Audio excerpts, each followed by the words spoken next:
சினிமாவை நாம ஏன் ரசிப்போம் தெரியுமா? ஆர்டினரி பர்சனால செய்ய முடியாததை சினிமாவில் இருக்கக்கூடிய ஹீரோ செஞ்சு முடிப்பாங்க.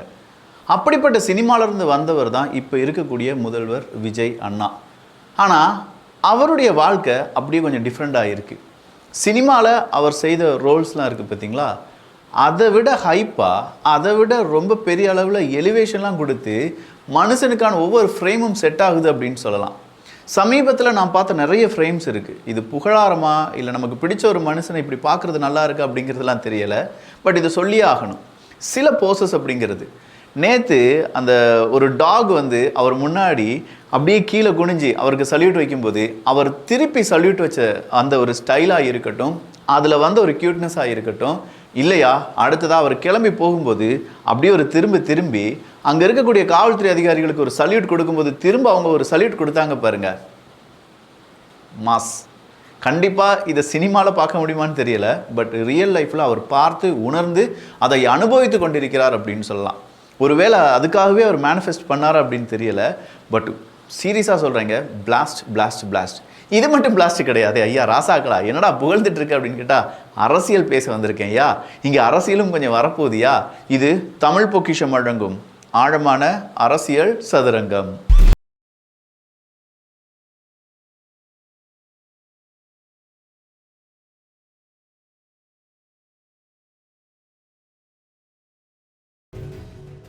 சார் இந்த திமுக ஐடிவிங்க என்ன சார் செஞ்சிட்டு இருக்காங்க? டிஆர்பி ராஜா பரிதாபங்கள் பார்த்து பரிதாபங்கள் இதெல்லாம் சரியில்லைங்க பார்த்துக்கோங்க, இப்படிலாம் ஒரு சின்ன குழந்தைய போட்டு அடிக்கலாமா அப்படின்னு சொல்லி அவரை குழந்தைஞ்சிக்கெல்லாம் மாற்றி விட்டாங்க. யார்? மார்க்கண்டேயன் பையன்தான். இதே மார்க்கண்டேயன் பையனை தான் போன ஆட்சியில், நீங்கள் ஆட்சியில் இருந்தபோது வாயை மூடி அப்படியே கொண்டு போனீங்க. ஞாபகம் இருக்கா சார்? டிஆர்பி ராஜா சார் ஐடிவிங்க கையில் வச்சுக்கிட்டு சும்மா ஆட்டி படைத்த டிஆர்பி ராஜானா. அப்போது இந்த இடத்துல டிஎம்கே ஐடிவிங்க இன்னொரு விஷயத்த சொல்கிறாங்க. எங்களுக்கு தெரிஞ்சு போச்சுங்க, உங்களுடைய மஞ்சளையும் உங்களுடைய சிவப்பையும் கலக்கும்போது காவி வருகிறது, நீங்கள் சங்கி தான், நீங்கள் பாஜக தான், நீங்கள் ஆர்எஸ்எஸ் தான் அப்படின்னு சொல்லி தாவேக்கா மேலே பழிய தூக்கி போட்டாங்க. இதை செஞ்சது வேறு யாருமே கிடையாது. நேற்று நீங்கள் டிஎம்கே ஐடிவிங்கினுடைய சோஷியல் மீடியா போஸ்ட்லாம் எடுத்து பார்த்துருந்தீங்கன்னா, இல்லை அவங்களுடைய வாட்ஸ்அப் குரூப்லலாம் இருந்தீங்கன்னா, அங்கே உங்களுக்கு இந்த வீடியோவை ஷேர் பண்ணுறதுக்காக ரிக்வெஸ்ட் கொடுத்துருப்பாங்க. நமக்கு அந்த ரிக்வெஸ்ட்லாம் வந்துச்சு. அப்படி இருக்கக்கூடிய அந்த விஷயம், அதாவது சிவப்பு, அந்த பக்கமாக மஞ்சள், தாவேக்காவினுடைய கலரை சொல்கிறாங்க, இந்த பக்கமாக காவி நிறம் வந்துடும் அப்படின்னு சொல்லி. சார் அந்த பக்கமாக காவியான்னு ஒருத்தவங்க இருக்காங்கல்ல சார், அவங்க கூட சன்ரைஸ் ஹைதராபாத்னு ஒன்று வச்சுருக்காங்களே சார், அதனுடைய கொடி என்ன சார் அப்படின்னு சொல்லி ஒருத்தர் கேட்குறாரு. இன்னொருத்தர், சார் சன் டிவி கடைசியாக நீங்கள் பிராண்ட் அப்கிரேட் பண்ணீங்க சார், அந்த சன் டிவிக்கு லோகோ என்ன கலரில் சார் இருக்குது, அது என்ன சார் காவி கலரில் இருக்குது அப்படின்னு சொல்லி இன்னொருத்தவங்க கேட்குறாங்க. இப்படின்னு சொல்லி ஏகப்பட்ட காவியை நீங்கள் சுற்றி வச்சுக்கிட்டு, இல்லை உங்களுடைய சுற்று வட்டாரம் முழுவதுமாக காவியாக இருந்துக்கிட்டு அடுத்தவனை காவி சங்கி ஆர்எஸ்எஸ் அப்படின்னு சொல்கிறதுல, ஒருவேளை திமுகவும் ஆர்எஸ்எஸும் திமுகவும் பிஜேபியும் கூட்டணி வைக்கக்கூடிய ஒரு நிலைமை வந்தது என்றால் கொஞ்சம் யோசிச்சு பாருங்கள். காவி ரொம்ப நல்லது, எப்படி கரை ரொம்ப நல்லதுன்னு சொன்ன மாதிரி காவி ரொம்ப நல்லது அப்படின்னு சொன்னாலும் சொல்கிறதுக்கான வாய்ப்புகள் அதிகமாக இருக்கிறது. ஏன்னா திமுக தனித்து தான் இருக்க போகிறார்கள், எல்லா தொண்டர்களும் சொல்லிட்டாங்கங்க, தனியாக நின்று தான் ஜெயிக்கணும்னு சொல்லி, அதனால் நாங்கள் தனியாக நிற்க போகிறோங்க அப்படின்னு சொல்லிட்டு இருந்தாங்கல்ல. இப்போ என்ன, நான் உள்கட்சிக்கே ஒரு தேர்தல் வைக்கலான்னு சொல்லி ஒரு முடிவில் இருக்காங்களாம் திமுக. சார் உள்கட்சிக்கே தேர்தலா? ஆமாயா, இதில் வந்து மாவட்ட செயலாளர்கள் அப்படி இப்படின்னு சொல்லி நிறைய பிரச்சனை இருந்துகிட்ருக்கு. உள்கட்சி தேர்தல்னால் என்ன தெரியுமாங்க, அந்த உள்ள கட்சிக்குள்ளேயே எல்லாரையும் இங்கே கூப்பிட்டு வச்சு, எப்பா இங்கே எங்கே நிறைய பவர் சென்டர்ஸ் இருக்கீங்க, இங்கே பவர் சென்டர்ஸில் யார் ரொம்ப முக்கியமான நபர்கள் அப்படிங்கிறத நாங்கள் தெரிந்து கொள்ள வேண்டும், அதனால் உங்களுக்காக ஒரு எலெக்ஷன் வைக்கிறோம் அப்படின்னு சொல்லி சின்னதாக ஒரு டெஸ்ட்லாம் வச்சு எலெக்ஷன் வைப்பாங்க. இது கருணாநிதி அவர்களுடைய காலத்திலே நடந்திருக்கு. ஆனால் அடி பிடி சண்டை ரத்தம் அப்படிங்கிறதெல்லாம் பார்த்துருக்கு திமுக கழகம். அதன் பிறகு இப்போ தான் அந்த ஒரு ஃப்ளோர் டெஸ்ட்டை வச்சு பார்க்கணும் அப்படின்னு சொல்லி திமுக ஆசைப்படுறாங்களாம். ஏன்னா நிறைய பேர் வேலை செய்கிறாங்க, நிறைய பேர் எனக்கு 2 மாவட்டம் வேணும் அப்படின்னு சொல்லி கேட்டுடுறாங்களாம், நிறைய பேர் 3 மாவட்ட பொறுப்பெல்லாம் வச்சுருக்காங்களாம், நிறைய பேர் சிண்டிகேட் மாதிரி செயல்படுறாங்களாம் திமுகக்குள்ளேயே. இந்த சிண்டிகேட்டுன்னு சொன்னோடனே கீழே ஒருத்தர் சேகர் பாபு தானே சொல்கிறீங்க அப்படின்னு சொல்லி கேட்டார். அங்கே கருத்துக்களை கேட்டார், நானும் பார்த்தேன். ஆனால் அவர் தான் சிண்டிகேட்டான்னு எனக்கு தெரியாது பார்த்துக்கோங்க. அப்போ சேகர் பாபு அவர்களை கொஞ்சமாக தள்ளி நிப்பாட்டி வச்சுருக்காங்க. நல்லா பார்த்தீங்கன்னா தெரியும். இப்போ சமீப காலத்தில் நல்லா யோசிச்சு பாருங்கள், திமுகவினுடைய ஏதாவது ஒரு செய்தி ஊடகத்தில், அது சன் டிவி, தினகரன், இப்படின்னு எதை வேணாலும் வச்சுக்கோங்களேன், அங்கே சேகர் பாபு அவர்கள் ரிலேட்டடாக நியூஸ் ஏதாவது பார்த்தீங்க, சேகர் பாபு அவர்கள் இதை சொன்னார் அதை சொன்னார் அப்படிங்கிற ஏதாவது நியூஸ் பார்த்துருப்பீங்க. பார்த்துருக்கவே மாட்டீங்க. எல்லாம் செந்தில் பாலாஜி அண்ணன் சொன்னார், அனிதா ராதாகிருஷ்ணன் அண்ணன் சொன்னார், அந்த பக்கமாக ராசா சொன்னார், ஆளூர் சானவாஸ் சொன்னார். ஆளூர் சானவாஸ் விசி சார் அவர்லாம் திமுகவுக்கு போய் ரொம்ப நாள் ஆச்சு சார், வேணும்னா விசிகா பக்கம் சேர்த்து வச்சுக்கோங்க, ஆனால் உண்மையிலேயே அவர் திமுக காரரா மாறிவிட்டார் சார் அப்படின்னு சொல்கிற அளவுக்கு தான் ஆளூர் சானவாஸ் அவர்கள்லாம் இருக்காங்க. இப்படின்னு சொல்கிற பல நபர்களுடைய பெயர்கள்லாம் அடிப்பட்ட போது ஏன் நம்ம சேகர் பாபு அண்ணனை மட்டும் காங்கல அப்படின்னு கேட்டால், கொளத்தூரில் செகண்டு ஓட்டிங் வச்சுருந்தோம்ல, இது ஏதோ அண்ணா யூனிவர்சிட்டியில் ஃபெயில் ஆகிட்டு இல்லை மார்க் கம்மியானோன்னு ரீவேல்யூஷன் போடுவோம் பார்த்தீங்களா, 1000 ரூபா கட்டி ரீவேல்யூஷன்ப்பா போடு அப்படின்னு சொன்னோன்னே, பரவாயில்ல பைபிள் 1000 ரூபா கட்டியிருக்கான் 2 மார்க் வேணால் போட்டுடலாமா அப்படின்னு சொல்லி யோசிக்கக்கூடிய நிலைமையில் இருப்பாங்களோ அப்படின்னு நினச்சிருப்பாங்க.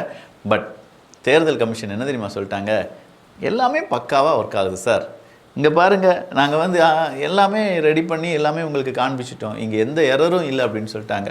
உடனடியாக இதை எல்லோரும் எப்படி தெரியுமா கொண்டாடுறாங்க, ஒரு முறை தோற்பவனை பார்த்திருக்கிறாய், ஒரே தேர்தலில் 2 முறை தோற்றவரை பார்த்திருக்கிறியா அப்படின்னு சொல்லி மறுபடியும் ஸ்டாலின் அவர்களுக்கு ஏகப்பட்ட கெட்ட பேர் வாங்கி கொடுத்துட்டாங்கயா. ஏன் இப்படி பண்ணுறீங்க, இல்லை ஏன் என்ன ஆச்சு உங்களுக்கு? ஸ்டாலின் அவர்கள் ஆல்ரெடி நம்ம கொளத்தூரில் தோத்துட்டோமே அப்படிங்கிற விரக்தியில் இருக்கார், நாம் எம்எல்ஏ கூட ஆக முடியலைங்கிற விரக்தியில் இருக்கார். அவரை பிடிச்சி மறுபடியும் சார் ரீவேல்யூஷன் போடலாம், ரீகவுண்டிங் போட்டுடலாம், வேணா சொல்லிடலாம், இந்த 2026 நடந்த தேர்தலே ஒரு குளறுபடி தான், மறுபடியும் முழு தேர்தலை வச்சிடலாம் அப்படின்னு சொல்லி திமுக காரங்க செஞ்சாலும் செய்வாங்க. இப்போ செலவு அதை திமுக ஏற்று கொடுங்க, அந்தளவுக்கு அவங்கக்கிட்ட எதுவுமே இல்லாமல் இருக்காங்க.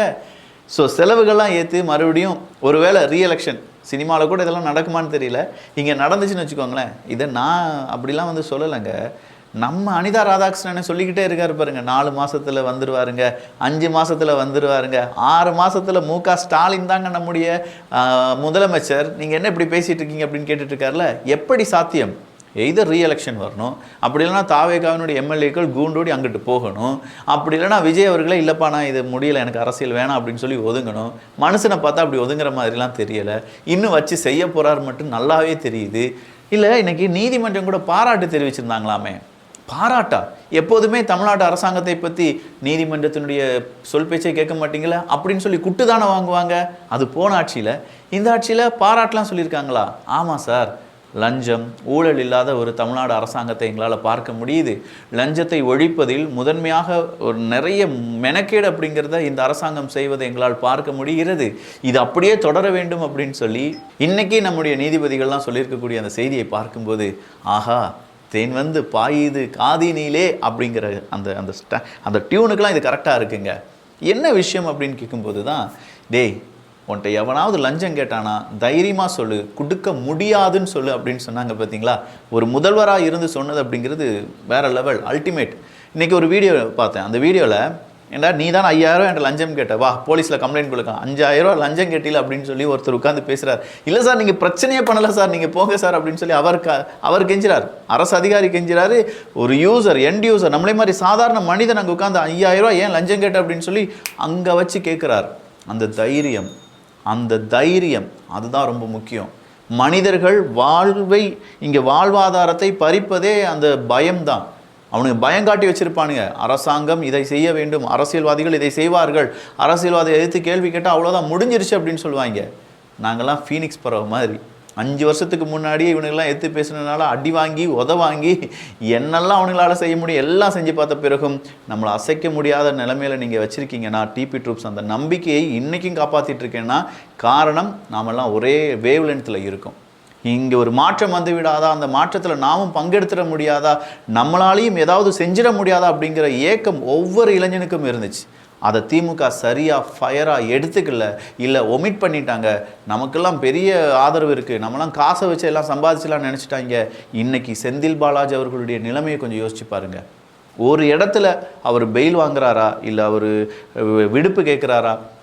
ஒருத்தர் ட்வீட் போட்டிருந்தார். அந்த ட்வீட் எப்படி இருந்துச்சுன்னா, எனக்கு ரஜினி அரசியலுக்கு வருகிறார் அப்படின்னு சொல்லி செய்தியை எப்போவுமே பல வருஷங்களை தொடர்ந்து பார்த்துக்கிட்டே இருக்கிறதுனால இது புது செய்தியா பழைய செய்தியா அப்படிங்கிற ஒரு கன்ஃபியூஷன்லேயே இருக்கும்.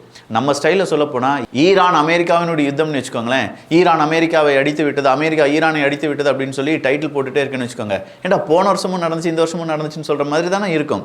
அதே மாதிரி செந்தில் பாலாஜி அவர்கள் கைது, செந்தில் பாலாஜி அவர்கள் ஜாமீன், செந்தில் பாலாஜி அவர்களுக்கு சாமீன் ரத்து, செந்தில் பாலாஜி அவர்கள் தலைமறைவு, இந்த செய்தி அடிக்கடி பார்க்குற மாதிரியே இருக்குல்ல. ஒருவேளை எனக்கு மட்டும்தான் அப்படி இருக்கா, இல்லை உங்களுக்கும் அப்படி தான் இருக்கான்னு தெரியல. எனக்கான அந்த ஃபீலிங்ஸ் ரொம்பவே கூடுதலாக இருக்குது. அதிகமாக செய்திகள் வாசிக்கிறனாலே என்னவோ. சுதாகர் வேறு ஒன்றும் இல்லை, கோபி சுதாகர் பரிதாபங்கள் மார்க்கண்டேயன் மகனை வச்சு ட்ரோல் பண்ணிட்டாங்கன்னு சொல்லி டிஆர்பி ராஜாலாம் ஏற்றி விட்டார். அவங்களும் அதை டிலீட் பண்ணிட்டாங்க. யார் மனசையோ புண்பட்டுருக்குன்னு சொல்லியிருக்கீங்க, நாங்கள் டிலீட் பண்ணிடுவோம் ஐயா, எங்களுக்கு இது தேவையில்லாத பிரச்சனை அப்படின்னு சொல்லி பரிதாபங்கள் சேனல்லேருந்து அந்த ஒரு சீன் மட்டும் கட் பண்ணிட்டாங்கன்னு வச்சுக்கோங்களேன். அப்படி கட் பண்ண பிறகு என்ன நடந்துச்சுன்னு கேட்டால், சுனாமி ஒன்று இருக்குது பார்த்தீங்களா, சுனாமி சாதாரணமாக வராதியா, சும்மா சுருட்டிட்டு போயிடும்னு சொல்லுவாங்க பாருங்க.